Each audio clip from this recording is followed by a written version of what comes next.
Money emerges 70,000 years ago, at least, as a new language. Money is a language that uses tokens originally. Feathers, beads, pebbles, shells. That allows people who are in these communities to expand their form of language to express value to each other. And the essential form of money is that you cannot consume it. Bananas are not money because you can eat them. They're a commodity. You exchange them for other things. The quintessential thing about money is that it has no intrinsic value. There's nothing valuable about a seashell, especially if it's by the seaside, which is where she should not be selling seashells, because that's where they have the least value. And then we find seashells in Neanderthal caves thousands of miles from the seashore. And that is money. Because it's rare, it's transportable, it has aesthetic value, and it can be used to lubricate social bonds, to create connections, even with complete strangers who will recognize the aesthetic value of this thing at first sight and want it in exchange for other things. And that suddenly creates this explosion in human community. Money isn't evil, it's a tool. It's a tool of language that we use to build community. But somewhere along the line, we went astray. It used to be that money was the system by which a person would communicate value to another person. And today, with the exception of cash, it is almost impossible to do that. How many of you here accept credit cards for your personal use? No one, right? So if you wanted to exchange value with our modern system of money, it's no longer person to person. It's person to corporation to corporation to corporation to person. And they each take a small cut. But they don't just take a cut, they take control. They decide what you should and shouldn't spend your money on. So they interject themselves in our conversation of value. Modern money is a system that says, shh, you're not allowed to express that value. When money becomes person to corporation to person, we've lost our way. And the bad news is that it's going to get a lot worse. If you look at what governments are trying to do around the world, there's a very active conversation now about gradually eradicating cash. Several European countries have limits where you cannot do it. It is illegal to do transactions greater than, say, $3,000 in Scandinavia. In France, they proposed a bill to make it illegal to do cash transactions more than $1,000 value approximately. And so they take away our ability to speak value to each other in a form that doesn't involve a corporate or governmental intermediary. So here's the bad news. The future of money is digital, entirely digital. And today we stand at a crossroads. We can choose two possible visions of the future. Digital money that is issued and controlled by governments and corporations, where every transaction you make, ever, is tracked, analyzed, collected, where if you go to the wrong event, associate yourself with the wrong political movement, speak of things that should not be spoken of, then your money will be controlled removed, disappeared, seized, frozen. Try selling something that is perfectly legal in California on PayPal, see what happens. Weed, something like that. You will soon discover the system will say to you, shh, that value communication is not allowed. We are already down this path, and we are going down this path at a frightening speed. Less than 8% of the money in the world exists as cash. 92% of it is spreadsheets, credit cards, bank accounts that don't exist as physical money, that exist only as databases in the hands of corporations and governments. How many of you here have money in the bank? None of you have money in the bank. You have extended a debt-free loan to the bank, which they are leveraging. They pay you back 0.0001% APR, less than inflation. And they turn around and they lend it to your friend for 29.9% APR. And it's not their money, because banks don't lend money. They lend your money. But it's not your money anymore. Every transaction you make is tracked. It creates a record. We are up in arms about the revelations from Edward Snowden that our emails and our phone calls are tracked. Yet none of us noticed that with the passage of the Patriot Act, any podunk sheriff in America can walk into a bank office and seize every detailed record of your bank account without presenting a shred of evidence, a warrant, nothing. All they have to do is send in a fax that has an imposing eagle on the letterhead or a star, and you have no privacy. And they can turn around and put a freeze on your account. And if you transact in large amounts, your bank is going to report you for it. This is the future we're building. A future in which we give control to corporations and governments of the language of value that our species has had for more than 70,000 years. It doesn't matter if you're scared of governments or corporations, because there is no difference. The bottom line is that this will create a horrific fascist dystopia. And if you think it's okay because our government is benevolent, that's great. That's the privilege of being a part of 5% of the human population. 194 currencies, 194 countries. The vast majority of them, you cannot make a distinction between governments, banks, and organized crime. They are one and the same. These are places where if you spend money for the wrong reason, you don't get your bank account seized, you get your children seized. You get seized in the middle of the night. This is happening all around the world. Every time we swipe a credit card, we feed that system. I'm here today to talk about the other path.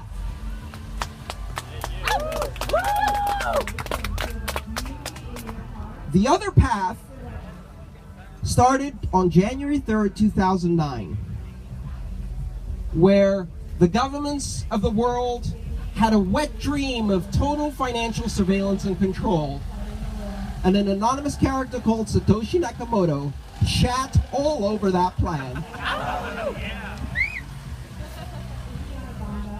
Bitcoin isn't just money.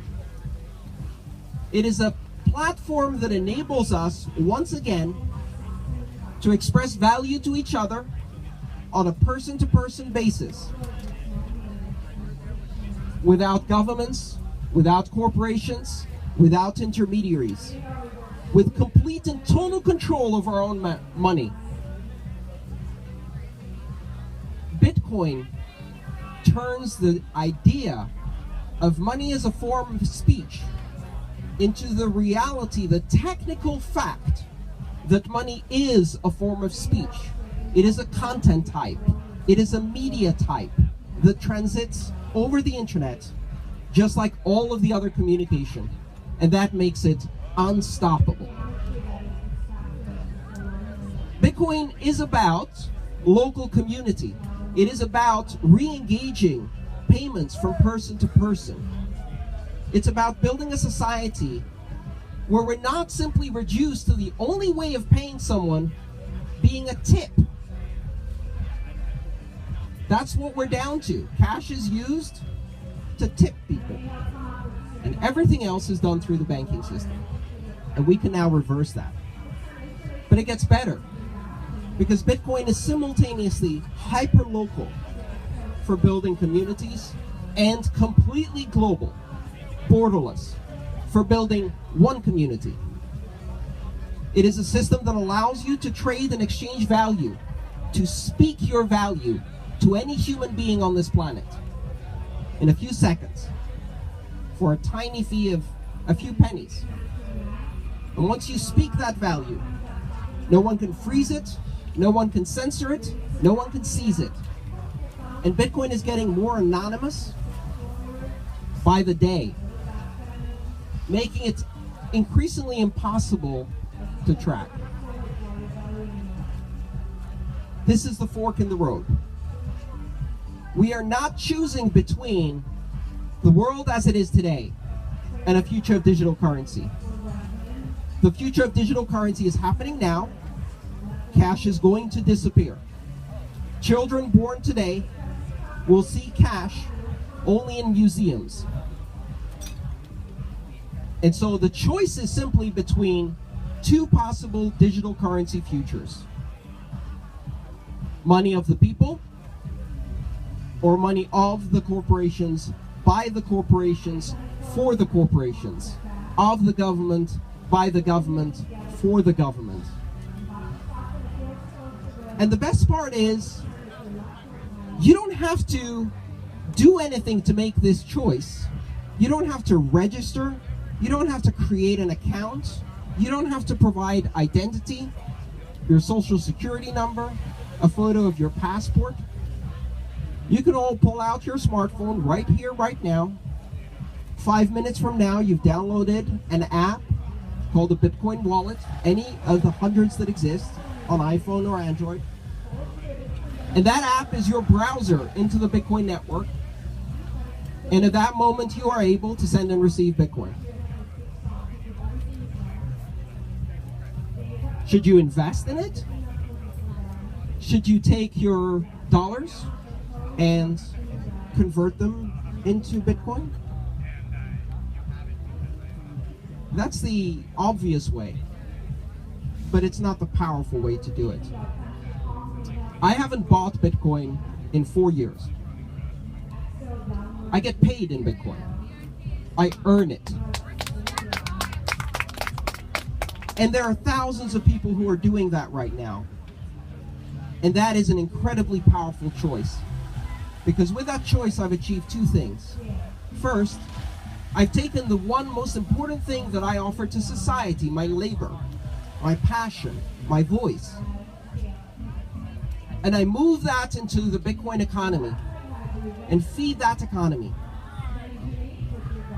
I give my labor, I earn my Bitcoin, and I am part of the global Bitcoin economy instantly. But there's a second part to that that is even more powerful. I haven't just moved my labor into Bitcoin. I've withdrawn it from the dollar system. I have withdrawn it from the currency of war, the currency of corporate control, the currency of oppression. And even if you don't think the dollar is the currency of oppression, ask an Argentinian how they feel about the peso, a Venezuelan, a Chinese person, a Russian, a Ukrainian, a Greek, a Cypriot. When you choose to earn Bitcoin, when you choose to move your productive labor into Bitcoin, you are withdrawing from the system. You are opting out. Now, I'd be a fool if I opted out completely. I pay my taxes. And I pay my taxes for two reasons. One, because I'm not an idiot, and I don't want to go to jail. Al Capone killed hundreds of people and went to jail for life for tax evasion. There is no greater crime you can commit in this country than withdrawing from the tax system. So don't do that. But also because I do appreciate the fact that living in this society as an immigrant who opted in, I made part of a social contract. And I can't control the fact that most of my taxes go towards bombing brown people for their oil. But at least some of my taxes go to single mothers, schools, meals, and things like that. And you can't withdraw from one without withdrawing from the other. But by going into the Bitcoin economy, what I'm doing is I'm tipping the scales, because I can now transact directly with the people in my community. And it's hard. I can't go and buy anything at this festival with Bitcoin. Yet. I have to use pieces of cotton printed with green ink and impregnated with germs and cocaine. And the arsenic, yeah. But that's okay, because gradually things are changing. The funny thing is that what Bitcoin represents is poking a hole in the dam of the global financial system. And it doesn't have to be a big hole. You don't have to blow up the dam. Just make a hole, a tiny crack, a pinprick, and let the weight of the water do the rest. Let trade do the rest. Let global economic inclusion do the rest. We live in a world where 2.5 billion people live in cash-based societies with absolutely no access to banking. 4 billion people are severely underbanked. They can only operate in a single currency, with heavy controls by their governments. They can't change currencies, they can't export their money, they can't import goods and pay for them without a lot of controls. Now, some people say Bitcoin is all about the dark market, the gray economy. I'll take it. Because the gray economy is 60% of this planet's economy. They only call it gray because they don't control it. Informal person-to-person community transactions are 60% of the world economy. I'll take the 4 billion. They can keep their IRAs and their 401ks and their Visa cards. And we can take every person who's never seen a bank, every person who lives 100 miles from the nearest bank branch, upstream, by canoe, in the Amazonian jungle, and yet has a cell phone tower within reach, and a little battered Nokia cell phone. And we can turn that cell phone, not into a bank account, into a bank. We can turn it into a system that can enable international payments like a wire transfer, a Western Union. We can turn it into a bank account. We can turn it into a mortgage origination service. We can turn it into a loan origination service. And you can take your Bitcoin, your hard-earned Bitcoin, and lend it to 1,000 farmers in Kenya to buy seed. And we can break the barriers and drop the borders and turn money back into humanity's universal language of value. Thank you.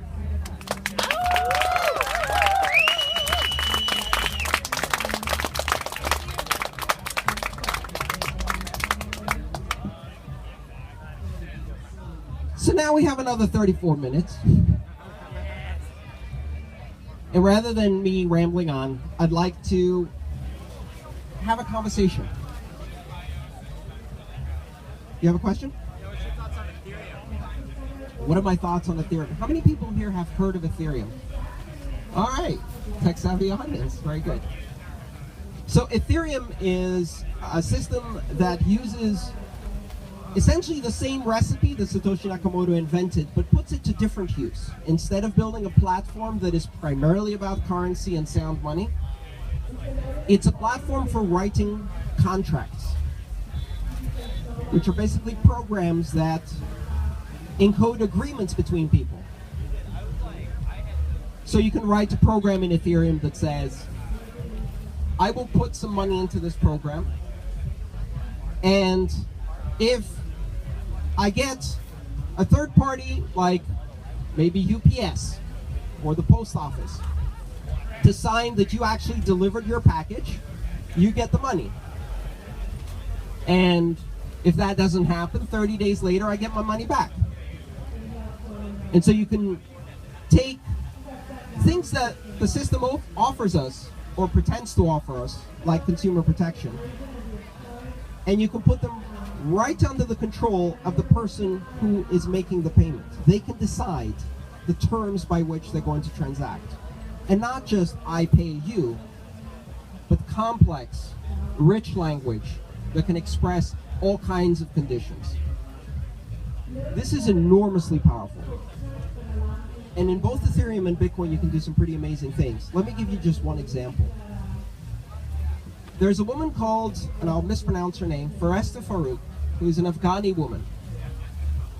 And she has this program that she runs in Afghanistan called Code to Inspire. It is just breathtaking.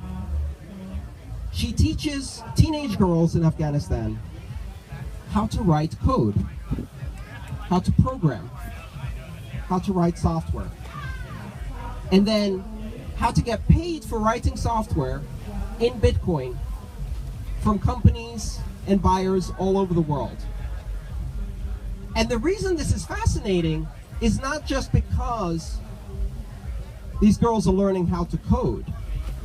It is because in Afghanistan, women are not allowed to own money at all. Their husband has to have the bank account. And when I say husband, what I mean is the 12-year-old girl who shares a tent with the other 5 12-year-old wives has her fortune, anything she owns, controlled by her 65-year-old husband. And you can't fix that by tweaking the system. You can't go in and say, we're going to write a law and allow women to own money in Afghanistan. Say they open a bank account. Any male can traipse in, walk up to the bank manager and say, hey brother, give me the money. Nothing will stop him. The traditions, the culture, the position of women in that culture is so low that they will not have any option. So here's where it gets magic. They set up special Bitcoin contracts called multi-signature contracts. Because if you put all of that Bitcoin that they earned in an account controlled by one of these girls, they would beat them up or kill them to take their money if they found out that they had it. So instead, they have a multi-signature contract where the money is owned jointly by 15 girls. And it takes 8 of them to independently sign a transaction for that money to be spent. So now they have to track down which 8 of them have this capability and beat all of them, if they can find them, right?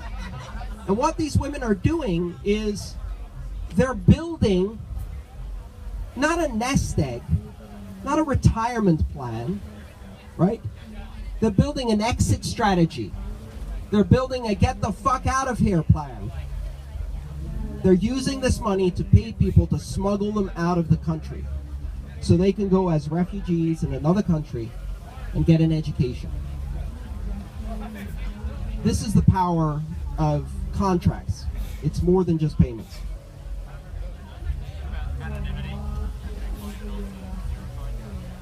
Yeah. So anonymity is tricky right now. The first basic version of Bitcoin in 2009 has weak pseudonymity, meaning that there's no name associated with any of your transactions, there's no IP address, but there is an address, a Bitcoin address. And if you do enough statistical analysis and you track all of the relationships between all of the addresses, and you find one loose thread, find someone, take them in for questioning, right? Arrest them maybe, and have them divulge one Bitcoin address, you can then tug on that thread and unravel the pseudonymity. So it's not very good. But it's getting better really, really fast. There are now layered networks above it that can mix together different addresses, making it impossible to keep track of who owns what. Even better, the recipe that's being used in Bitcoin has now been used to create a plethora of alternative currencies whose primary focus is extremely strong, cryptographically protected anonymity. Coins like Zero Cash, and Monero, and Dash.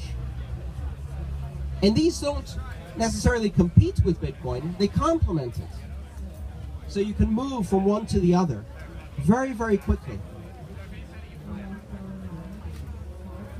And if you need anonymity, you use a coin that gives you anonymity. If you need long-term value, you use a coin that gives you long-term value.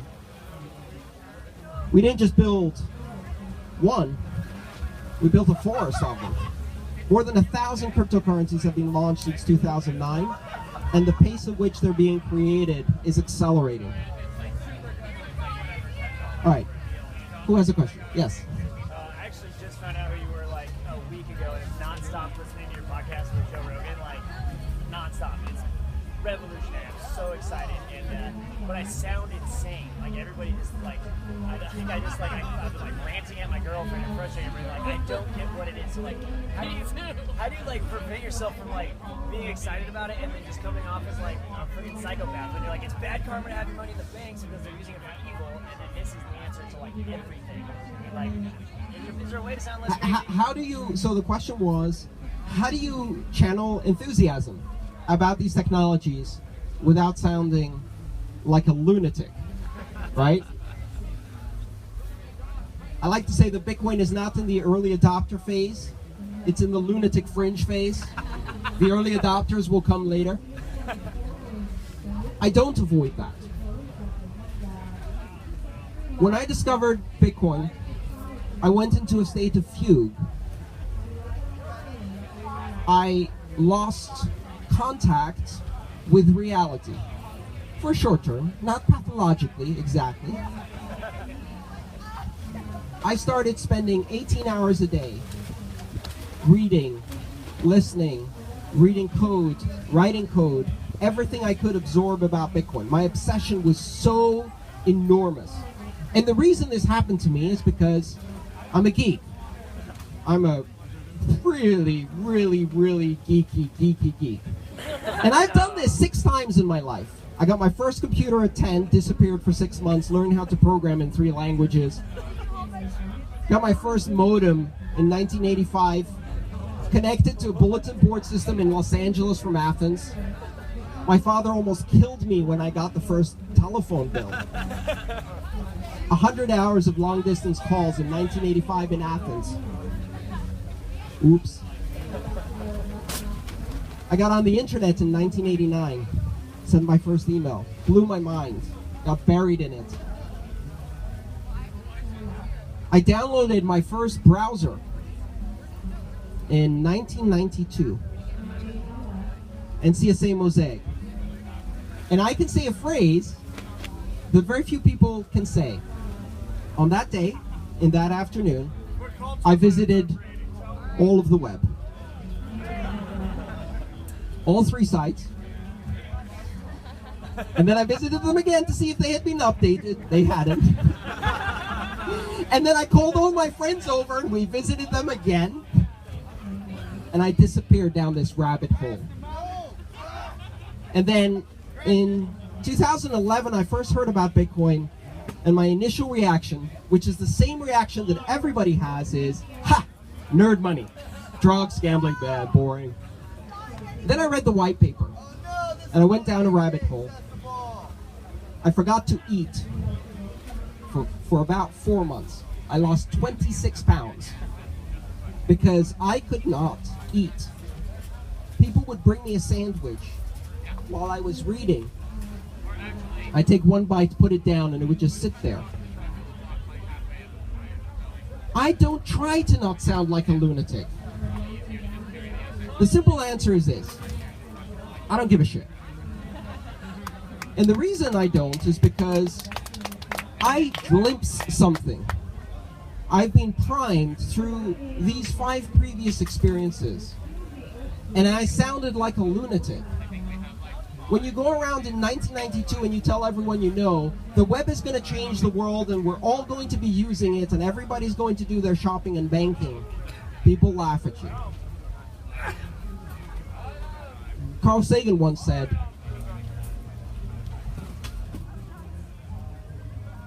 the trick in science is to know the difference between people thinking you are Bozo the Clown and you actually being Bozo the Clown. Right? I understand why this is important, and I tell everybody around me, and the people who care to listen, here you are. Rinse and repeat. Every one of us. Annoy the hell out of 2 or 3 people. Maybe they'll get it, maybe they won't. Maybe one of them will understand.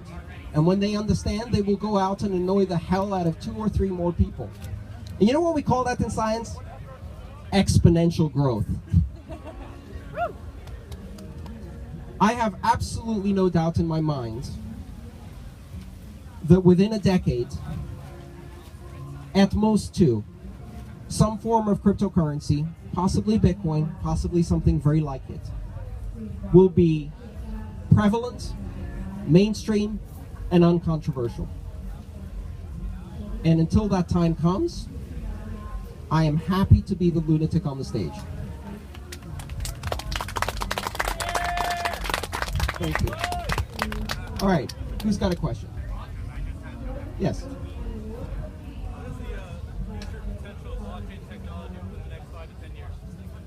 What's the future potential of blockchain technology within 5 to 10 years?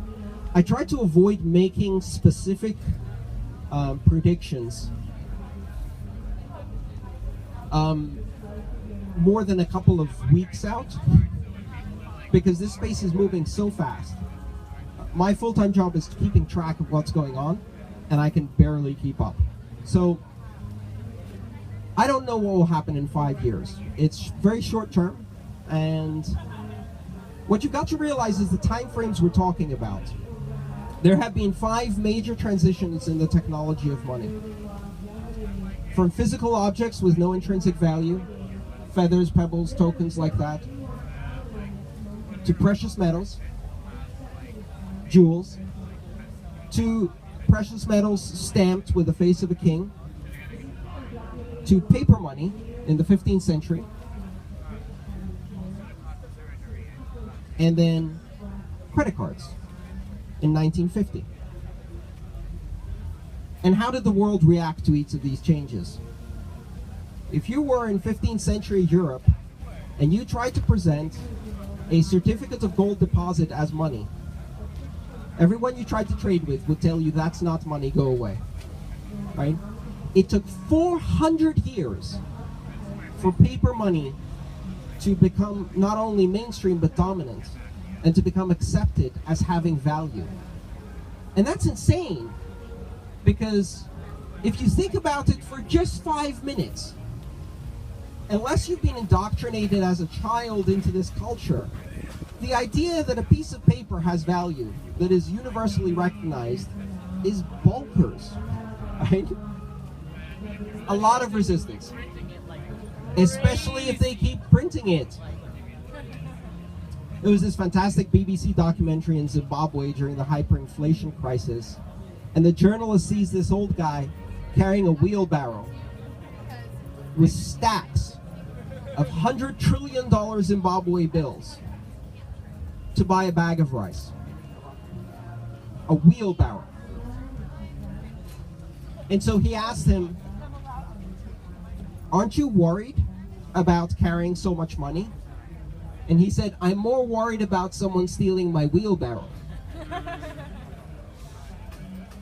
And then he asked him, well, why don't you use it as fuel?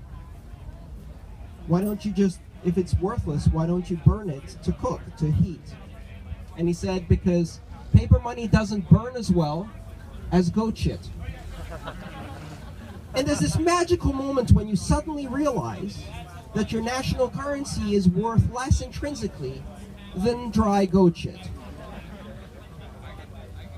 It's going to take decades, and if we do it in decades, that will be 4 times as fast as the previous transition to credit cards, and more than 100 times as fast as the transition to paper money, and more than 1,000 times as fast as the transition to precious metals and printed coins. I have a couple questions. One is regarding quantitative easing and the speed at which we're adding currency to the money supply. Right, so quantitative easing and monetary policy. Yeah, and kind of how you see the next, how you see the timeline of that, kind of going over the next 5 years, kind of what you think the Fed might do, and how that kind of connects to what's happening globally. Well, that's an interesting question. This goes into broader economics. I went to a conference of bankers in London, and I started my talk by saying, I want to talk to you about a bizarre experiment in money that started in 2008. And I'm not talking about Bitcoin. I'm talking about the fact that 24 central banks have now conducted 650 interest rate cuts until they reached the lower bound of zero with nowhere to go, and then got stuck there for 6 years while the economy died underneath them. And it's hard to explain to people who don't understand economics that before 2008, the idea of a single central bank going below a 0.5 percentage point in interest rates was considered monetary heresy, insanity. And here we are today, and now there are a dozen banks that are cutting their interest rates to negative, which means they charge you to lend them money. Right?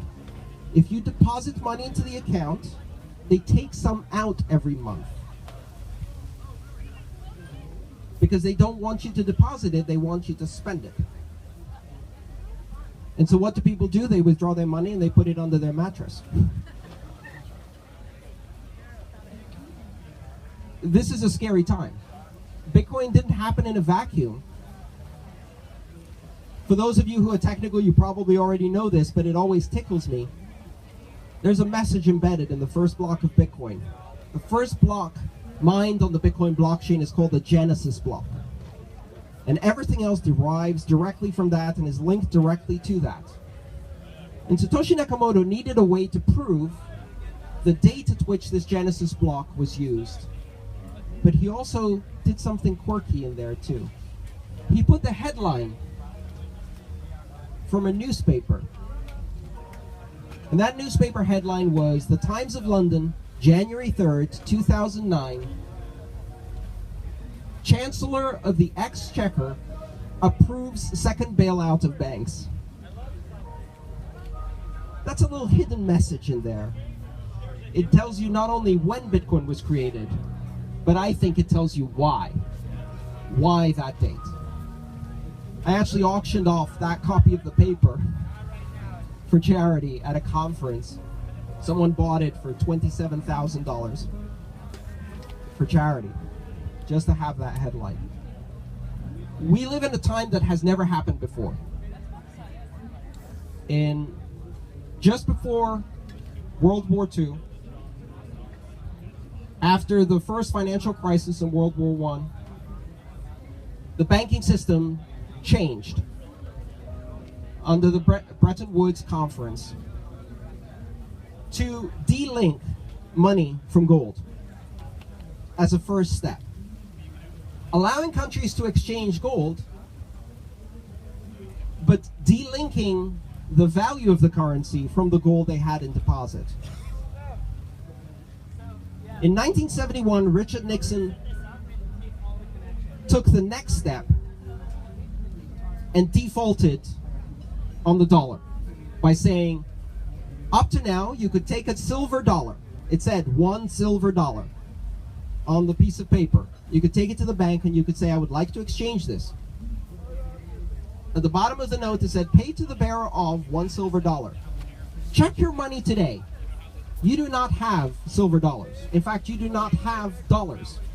What you own is a Federal Reserve note printed by a private company owned by the banks, the Federal Reserve, which sounds very federal and isn't. And that moment started the most incredible expansion of money in the history of humanity, which led to inflation crisis after inflation crisis after inflation crisis, and most importantly, funded war. Because funding war out of taxes is hard. But if you send other people's children and pay for it with other people's money, funding war is easy. And so we funded war on a scale never before seen. And now that system is reaching its end of life. Currencies that are not attached to any value and have no limits on how much you can print have an average lifespan of 70 years before they collapse in a hyperinflation spiral that destroys economies. In Latin America, they have one every 10 to 15 years in most of those countries. We've seen it happen again and again, including in Europe, and we're going to see it happen again. And one day, I don't know when, it's going to happen to the dollar too. So Bitcoin doesn't exist in a vacuum. It's not just sound money with limits on how much can be created. It is sound money in a sea of currencies that are being inflated to the point where their value becomes less than that of dry goat shit. You had a question there? What's the safest way to store Bitcoin? All right, let me start with what is the unsafest way to store Bitcoin? The unsafest way to store Bitcoin is to forget the most important rule of Bitcoin, which is Bitcoin is money you control. It gives you the power to control your money. So the worst way to store Bitcoin is to give someone else control over your money. To give it to a bank, in exchange, to put it in a wallet for which you do not control the keys. The most important rule of thumb to remember in Bitcoin is your keys, your coins. Not your keys, not your coins. If you recreate the banking system and give them control, they run away with the money. We've seen that happen in Bitcoin again and again and again and again. But if you keep control of your keys and keep those keys secure, you have the fundamental control over your money. The best way to do that is either to be a security expert or to buy a device to do it for you that makes it easy. These are called hardware wallets. You can buy one for $30 to $100. I can take my Bitcoin hardware wallet.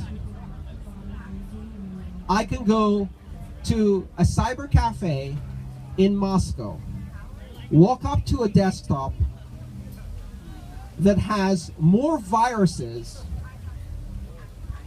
than you've ever seen in your life, plug it in and do a Bitcoin transaction without worrying about whether my money is going to be compromised. So it makes it easy for anyone to use it. But keep in mind, we are where the internet was in 1992.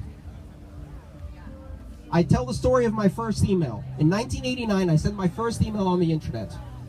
I connected to a mainframe, downloaded a compiler, downloaded a mail program, compiled it with Unix command line skills, And after 3 hours of work, computer science level work, I sent an email that took 3 days to transit the internet. 20 years later, my mother did the same thing by going swipe on her iPad, right? We are where the internet was in 1992.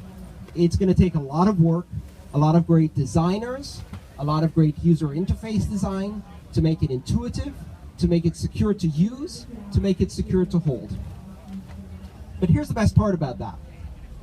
When you join when it's hard, the people who follow you who have it easy pay a premium. The early adopters get to experience the future of money today while it's hard. Learn it to a level that you don't get to learn it. Just like sending an email in 1989. Most people would consider that an exercise in futility. But what it taught me, and what I took forward as skills, created a career for me for 10 years or more. So it's worth the effort. Don't put all your money in Bitcoin. Don't put even a small fraction of money in Bitcoin. Just a tiny amount so that you can try it. By the way, anybody who doesn't have Bitcoin, who has a smartphone and can get cell service here, a lot of ifs, download a Bitcoin wallet. I can tell you which ones you could try and use for iPhone or Android, and I will give you your first Bitcoin. Not a Bitcoin, because I'm not a Bitcoin millionaire. I'll give you a couple of dollars in Bitcoin, and with that you can make about 20 transactions, and you can experience for yourself how it works. Yes?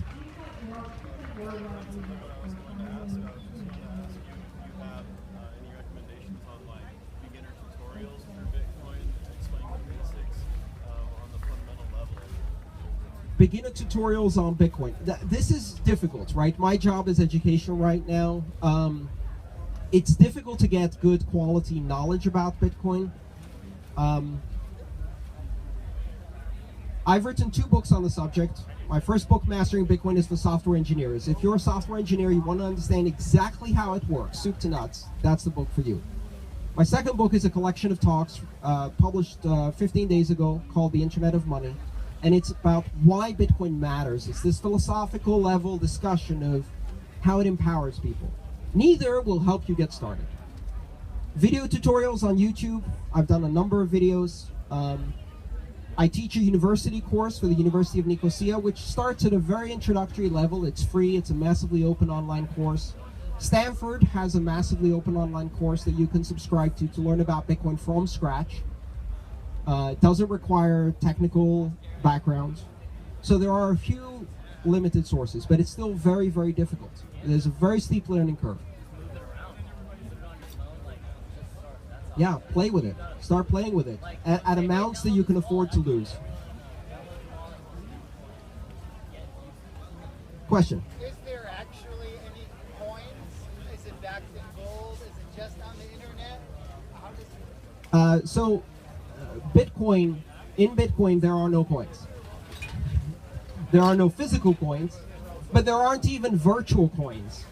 It's a ledger. It's difficult to explain, but Bitcoin doesn't have any coins. There's no physical token of Bitcoin. It is money abstracted from physicality as much as possible. It exists on the internet. Its value is derived from exactly the same place the value of every currency you've ever used is derived. None of the currencies you've ever used is backed by gold. There is no gold in Fort Knox backing the US dollar. That stopped in 1971. The value of currency is the shared hallucination that we have as a society that if you take this dirty green piece of cotton to another person in this country tomorrow, they will give you something to eat or drink or use in return for that. If you hold that belief, and that belief is fickle, because societies collapse the moment that belief stops being real. The moment you take it and they say, I think this is worthless, the illusion disappears and the currency spirals into inflation and dies. It's happened many times. There are no coins. There is no gold. But that doesn't mean that it doesn't derive value. It derives value from an economy that has a size of about $10 billion and velocity. It derives value from utility. It is useful. And in some countries, it is useful to the point of life and death. And it derives value from the fact that it is backed by energy resources that are used to control its creation so that you cannot create unlimited amounts. So it's rare. And that artificial scarcity, being rare, has never happened in the history of humanity before for a digital thing, an intangible. And it is the magic that makes it work. One more question. Who's really dying to ask a question? Go ahead. What's to say the government wouldn't shut it down? Like, let's say we all invested in it, and then all of a sudden it does actually take over. That's a great question. And then now we have no money. What's to say the government doesn't shut it down? Really only one thing. The fact that Bitcoin has nothing that you can shut down. There is no central server. There is no central anything. Bitcoin is a loose coalition of servers that can appear and disappear, communicate in an encrypted fashion over the internet, use any form of medium they want. I can embed a transaction into a song, into Skype emojis, into a Craigslist ad, as a poem, as a series of 12 English words spray painted on a wall. In fact, I have. I took a transaction that didn't belong to me, just from the public ledger, for $150 million. And I put it inside a photo of 6 kittens.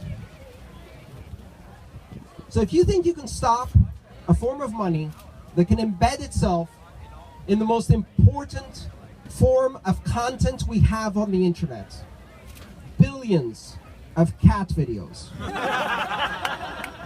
If you think you can stop something that I can spray on a wall, write on a piece of paper, speak to someone in person or over an encrypted call, with servers that exist nowhere and everywhere simultaneously, and use as their foundational system the internet, by being indistinguishable from all other forms of communication on the internet. The only reason the government hasn't shut it down is not because they're not trying. It's because they can't. And if they manage to disrupt Bitcoin, what they will do is far worse. They will feed its evolution. Bitcoin is a system that evolves in a decentralized fashion. That means it has an immune system. You fuck with one part of Bitcoin, there are 1,000 programmers that day who will rewrite that bit of Bitcoin so it cannot be fucked with. And then you've got one less thing to fuck with Bitcoin.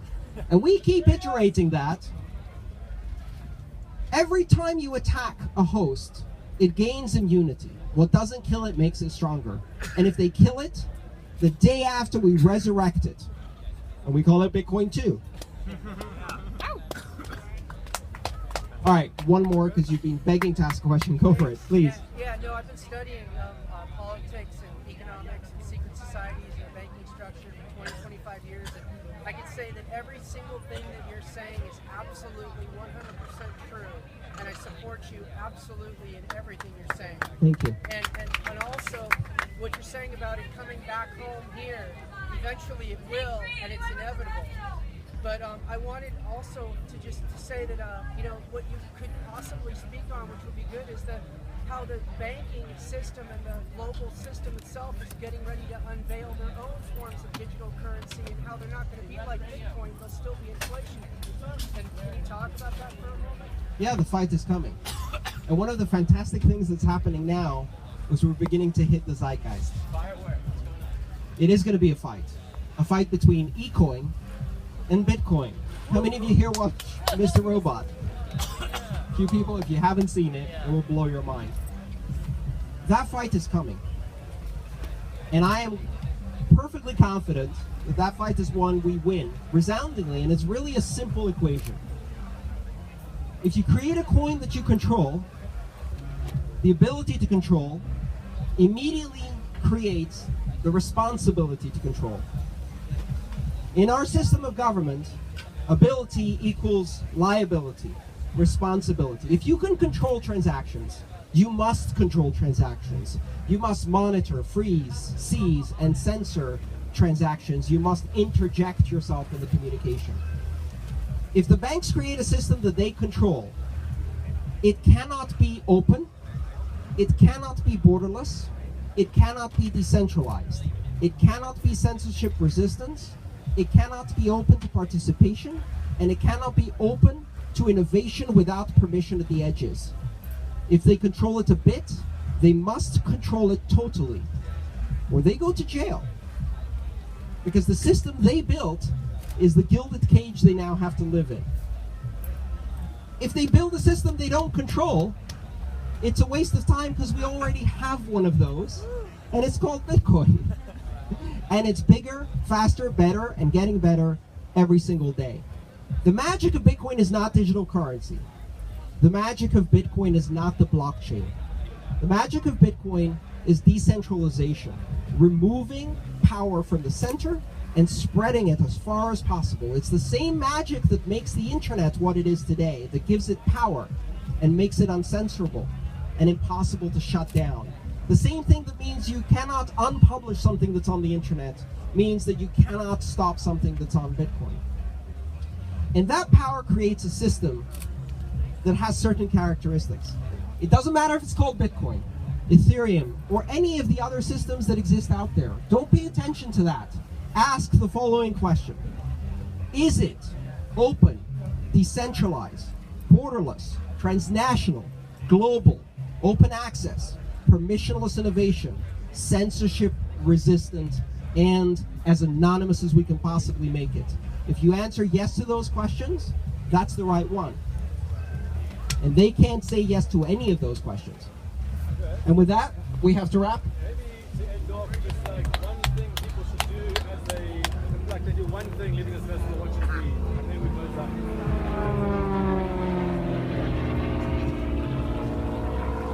up. Use it. Don't just read about it. Don't just watch a video about it. Use it. Download a wallet. I will give you some Bitcoin today so you can try it out. Download a wallet and use it. And once you use it, try to understand how it is different from everything you've seen before. And then spread the word. And one day you will remember you were here today.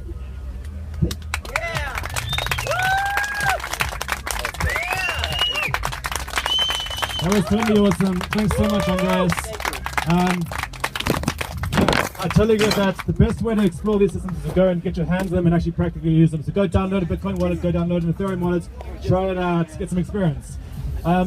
Next up, we're going to have the crypto party, which is basically Noah Swartz and his friends are going to be showing you how to protect yourself online, prevent surveillance, and essentially protect your digital rights. It'll start up in probably about 5-10 minutes or so, so come back, bring your friends, and prepare to learn to protect yourself against the matrix. Thank you. Yeah.